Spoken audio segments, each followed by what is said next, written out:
Yes, and start. Mr. President, it is no accident that Indonesia is the first country I have visited since my assumption of office. Indonesia and India are neighbors who share a common cultural heritage and whose record of peaceful cooperation over the centuries can perhaps be regarded as a model for relations between states. In the more recent past, our peoples inspired one another in a mutually reinforcing struggle to rid ourselves of colonial domination. Since our emergence as independent states, we have been engaged in the task of consolidating our freedom. Both our countries have adopted the principles of Panchshila in a world characterized by competition between power blocks. We concluded that a policy of non alignment was best calculated to consolidate our independence and to foster our political and economic development in directions best suited to the genius of our people. Our common assessment that military alliances afford an illusory sense of security and cannot provide enduring strength has been fully vindicated by developments which have taken place since we first enunciated the policy of non alignment.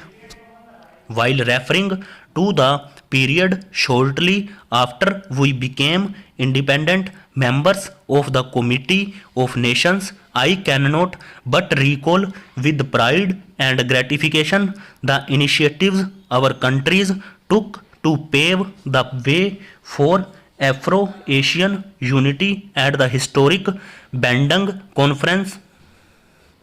The ASEAN countries have formulated proposals calculated to ensure their stability and security from external interference.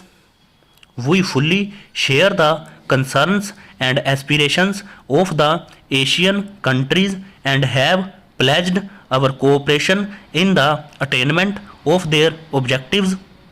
The concept of the Indian Ocean as a zone of peace constitutes yet a further assertion on the part of the littoral and hinterland states of their concern over the tension and the serious intensification of the arms race caused by the expansion of great power presence in our region. Indonesia and India are among the largest countries in Asia and the world, and our constructive and close cooperation could contribute significantly to the creation of conditions of peace and stability in the region to which we belong. Mr. President, there is a wind of change in Asia. Important developments have taken place in Indochina in the recent past. The termination of the conflict in that region is a matter of particular since it has brought to an end a long period of bitter and avoidable human suffering, but more difficult task lies ahead. The new situation which has emerged is of great significance for Asia since it opens up the prospect of a constructive and fruitful relationship among the states in the region based on sovereignty, territorial integrity, and cooperation and mutual benefit. The situation in the subcontinent has changed fundamentally since the emergence of Bangladesh as an independent nation in 1971. We have been earnestly engaged in the process of establishing a climate of durable peace in our region and are determined to persist with these efforts.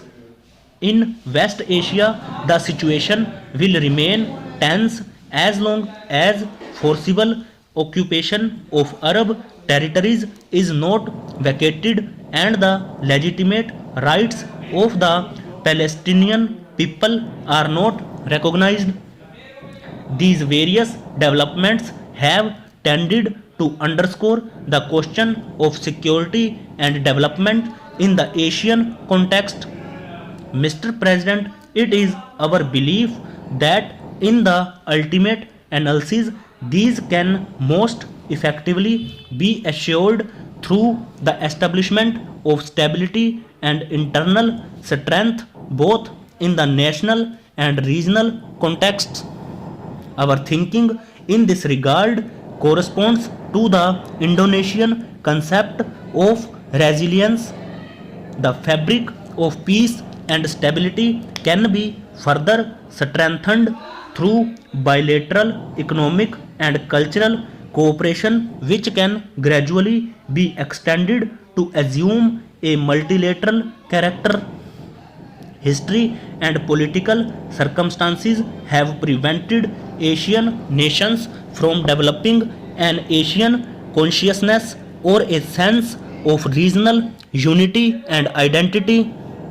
I am confident that through the promotion of closer cooperation and understanding between the nations of our region, we can take decisive and meaningful steps towards the attainment of a goal which would undoubtedly be in the interest of all our people.